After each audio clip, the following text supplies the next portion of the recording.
We're going to look at two-way frequency tables now. And with two-way frequency tables, what we were doing was, I have an example right here, creating a table to kind of summarize all the information for us so that we can look at how people responded to surveys when they were asked two different questions. So what's important here is that there's two pieces of information. So, for example, Eloise surveyed students at lunch and found that 38 males agree with the new rules, while 70 do not. There were 92 females surveyed, and 41 of them agree with the new rules. Summarize the data in the chart below. So we have two things going on. We have boys and girls that were surveyed.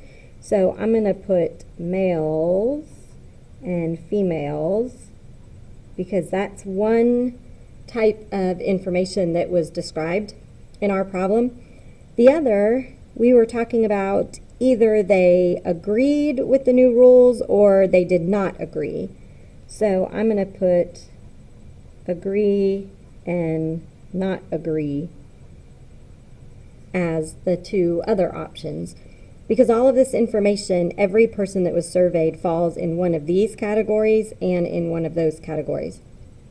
Now, over here all the way on the right, these are our totals. So that's our total over here, and then across the bottom we have a total column as well. All right, so now I'm going to work on filling in the information into the chart that I got from the questions up here, or sorry, the information up here. So there are 38 males agree with the new rules. So males that agree, we have 38 males that agree with the rules, while 70 males do not agree with the rules. So if I look at this, I can tell that there were 108 boys that were asked whether they agree or disagree with the rules. All right, the next sentence says there were 92 females surveyed. So that tells me the total number of females surveyed was 92. 41 of them agree. So females that agree would be 41. So in order to figure out how many females, did not agree, I need to subtract. So 92 minus 41 would leave me 51 females that did not agree with the new rules. So now I can total this up right here to figure out the total number of students that agree. Looks like there's 79 students. And now the total number of students that did not agree looks like 121. And I got that just by adding. Now over here, this is the total of my totals. So if I add these two numbers together right here, this should give me the total number of students that were surveyed. And when we add 108 and 92, that is a total of 200 students. But 200 is also the total of students that agree and do not agree. So in the end, this right here, this sum of 200 is going to be the total of these two rows added together and the total of these two columns added together. So I know that there should be 200 people that were surveyed. All right, you might notice that I have some semicolons afterwards. That's because what we need to do now is to change these into percents so that we can talk about the percentage of students that agreed and disagreed. And the way we do that is we're going to grab our calculator. And this one actually you could probably do mentally, but I'm going to show you what to do on a calculator just in case. What we need to do, let's see if we can get the calculator not to reflect the light of the camera. Sorry, hold on, let's change the light. Okay. What we're going to do in the calculator is we're going to do each number from the actual cell right here. So there are 38 out of, which means divide, 200. So 38 out of 200 students are boys that agree. So when I hit enter, that's a decimal, but I need to make it into a percent. So that's going to be 19%. All right, I'm going to go to the next column.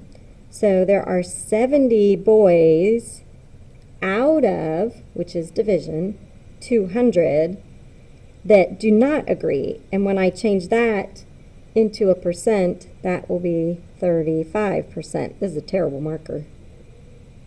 All right, now I'm going to go over here. 108 out of 200 students are boys. And if I make that into a percent, that's going to be 54%. And now we just need to continue for the rest of the chart.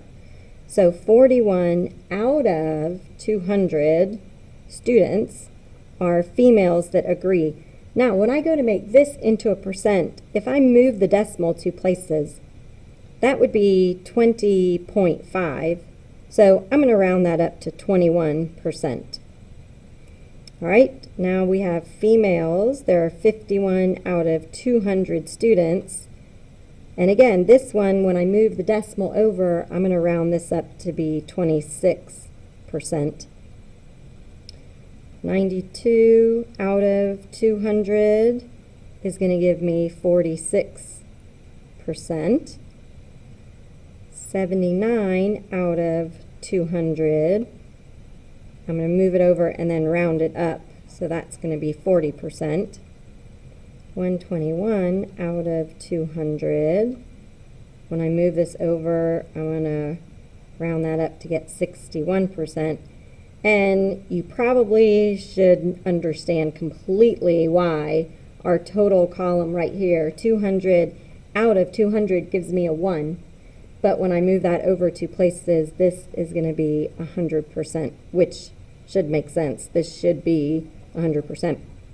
You might also notice that if we totaled the percentages, they also get to the total column, with one exception. Now remember, we rounded these decimals in here. So when we got over here, this answer might be off by 1, and that's okay, because we did round to the nearest percent. So if we had left them as decimals, it would have worked out perfectly. All right. One other question that you might be asked to do is to interpret information from the chart. So that's basically anything that you could say looking at this up here. And this might be where they could put multiple choice questions. I could say that more males were surveyed. And I can tell that by looking right here. There were 108 boys surveyed, but 92 girls surveyed. I can also look at the percentages. I might also see that fewer students agree with the new rules.